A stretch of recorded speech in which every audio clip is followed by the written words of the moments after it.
Hello and welcome back to the channel. We'll be doing another simple history video about the Volkswagen Beetle and its origins. I can tell you now, it was a vehicle made by the Nazis. Volkswagen was set up by Hitler, and Volkswagen means the people's car in German, and was given to everyone who didn't have a car at the time and wanted one, really. And it was honestly one of the best cars of all time. My friend actually used to have a 1933 Volkswagen Beetle owned by a military official of Nazi Germany, with all the memorabilia of the Nazis on it, all the original paintwork and everything. It was beautiful.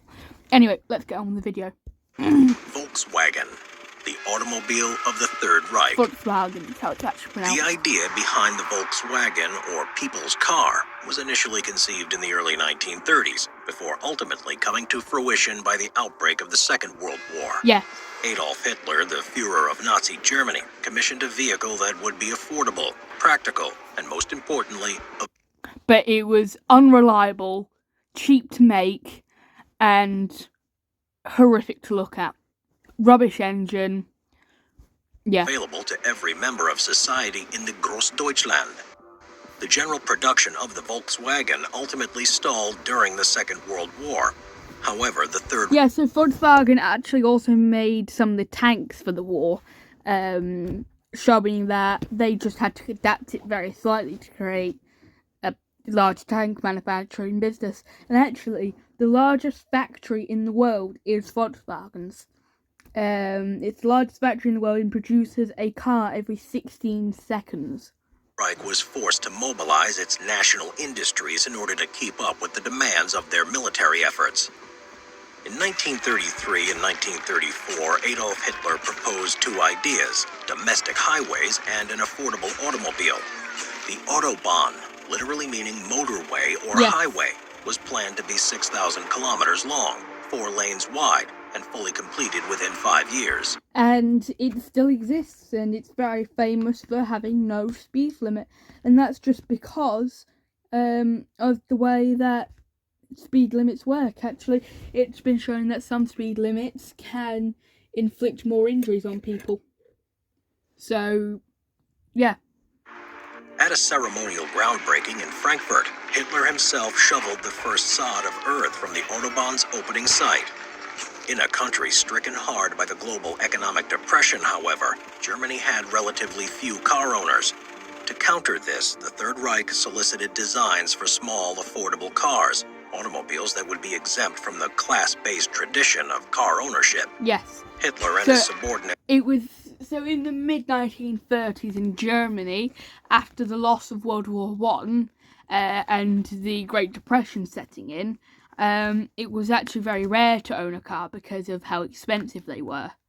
And actually, because of how unreliable they were at times, was also a very surprising reason on why lots of them didn't have cars. But then, when Hitler came out with the affordable cars, everyone decided to get one, and everyone kind of had to get one. And actually, it became a really popular success, and the Beetle was made for one of the longest cars ever, productions ever. Wanted a car that was 1,000 Reichsmarks or less, could reach a speed of 50 miles per hour, and was fuel efficient. In June 1934, Ferdinand Porsche was tasked with designing a small car to meet the Reich's needs.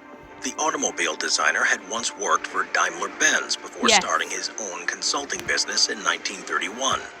Porsche worked closely with the Reich Association of the German automobile industry, the RDA, to produce his Volksauto, the first prototypes of which were produced in 1936. Porsche came up with several designs between 1934 and 1938, while in 1937, Gesellschaft zur Vorbereitung des Deutschen Volkswagens, GmbH, was founded in Berlin. It would later be referred to as Volkswagenwerk, the Volkswagen Group, and the People's Car Company.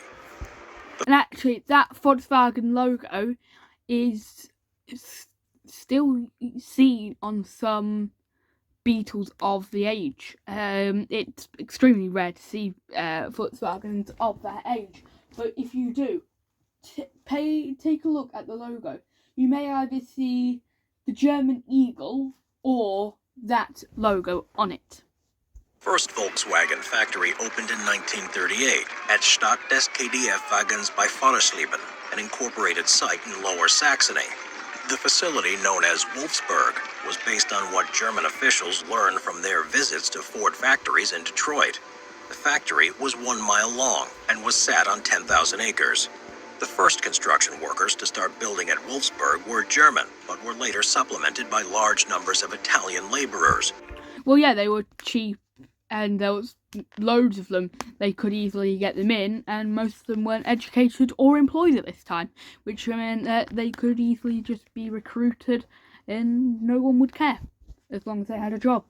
That same year, Hitler announced the car at a Nazi rally, telling onlookers, "It is for the broad masses that this car has been built. Its purpose is to answer their transportation." Hey, he had a good point there. He knew that that's what they needed, and he knew that he could do it, and he knew that he would be liked if he did do it. Needs, and it is intended to give them joy. The first Volkswagens produced were released in 1939. People could purchase the VW38, the predecessor of the later Volkswagen Beetle, on an installment plan for 990 Reichsmarks. The car itself was similar to other more expensive cars in design, featuring rear-wheel drive and a 4-cylinder engine. The Nazis had hoped, Relatively sized engine for the time, and rear-wheel drive meant that it could get up to that top speed easy, and it was cheap to make rear-wheel drive at the time, so you knew that they weren't skimping out on any money. No, they were skimping out of all the money. produced 20,000 VW38s in 1939, with 100,000 and 200,000 to follow during 1940 and 1941, respectively. When World War II broke out, Germany put the people's car on hold and used the factory at Wolfsburg for military production. The factory produced bombs, tanks, and carried out repairs on aircraft in 1940.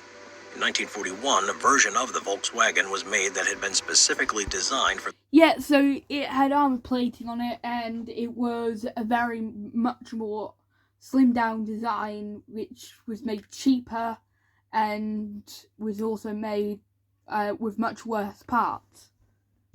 The military, called the Kubelwagen. It featured a soft roof, better traction, and higher ground clearance.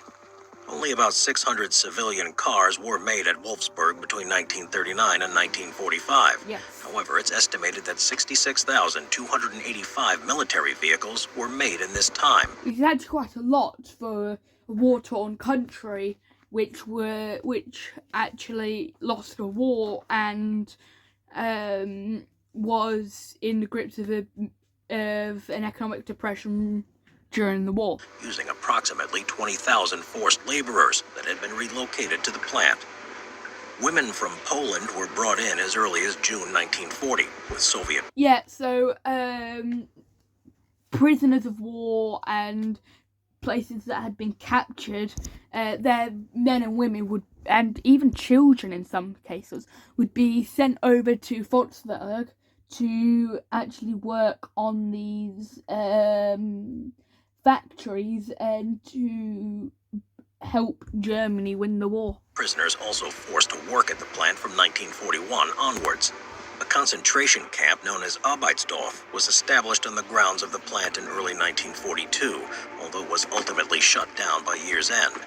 Dutch students deemed enemies of the Reich worked in the plant in 1940. Communists, liberalists, anyone who was against the Reich was put into these factories and was worked until they died. 3, as did French citizens and Italian laborers who transitioned from free men to prisoners following Italy's truce with the Allied powers. In early 1944, as the Reich's desperation for armaments grew, concentration camps were again deemed as the immediate solution to help bolster production. As a result, 2 satellite concentration camps were built at the site of Fallersleben Lagberg, around 3 kilometers from Wolfsburg, and were filled with inmates from the region's main concentration camp. And knowing that And actually, people from concentration camps would be brought into these concentration camps to work in these factories, and they would march 3-4 kilometers to the factory, work sometimes 15-16 hours, walk 3-4 kilometers to the concentration camp, and it would kill them. They would sometimes drop dead while walking or drop dead while working. in April 1944, Wolfsburg was bombed by American forces, damaging parts of it but not knocking it out of commission. Prisoners from Auschwitz-Birkenau, among other concentration camps, were brought to the plant in May, before the facility was once again bombed by the Americans. Yeah, so Auschwitz-Birkenau was a long distance, and they wouldn't drive them there. They would have to walk it, because they wanted as much torture to them as possible. So they would walk several hundred, if not thousands of kilometers to get there, and for you Americans it would be several hundred to several thousand miles. So just think of that distance. In August. By the end of 1944, there had been an estimated 156 million Reichsmarks worth of damage dealt to the plant, a development undoubtedly compounded by the Wehrmacht's rapid retreat from the Western Front and the Luftwaffe's struggle to maintain control of the skies above Germany.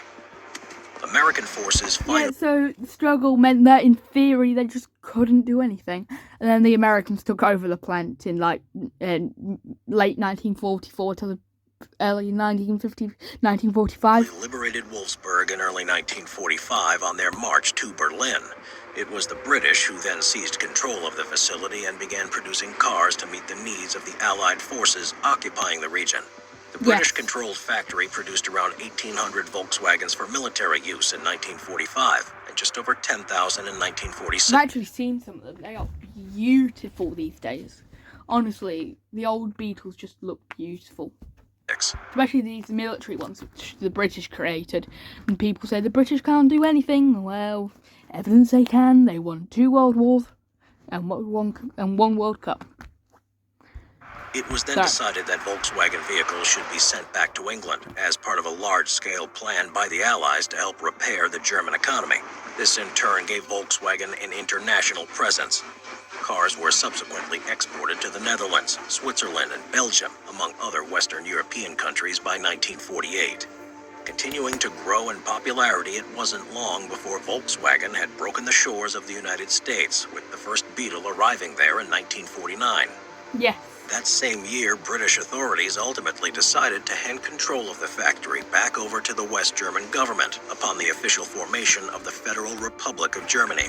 They couldn't until then, because there was so much uncertainty about Germany that until that point there was no way of knowing if Germany would even exist in 1950. Having helped to stimulate the economy in the difficult post-war period, Volkswagen was one of several industrial giants that no doubt contributed to the so-called German economic miracle that witnessed a rapid recovery of the West German economy in the decade after the Second World War. The reconstruction and rebirth of German industry alongside foreign initiatives such as the Marshall Plan provided the citizens of West Germany with a much-needed sense of hope that the failures of Versailles and the instability of the interwar years would not be repeated. No, instead the threat of nuclear war, but anyway. That's the end of the video, so remember to like, subscribe and all that, and I'll see you in the next video.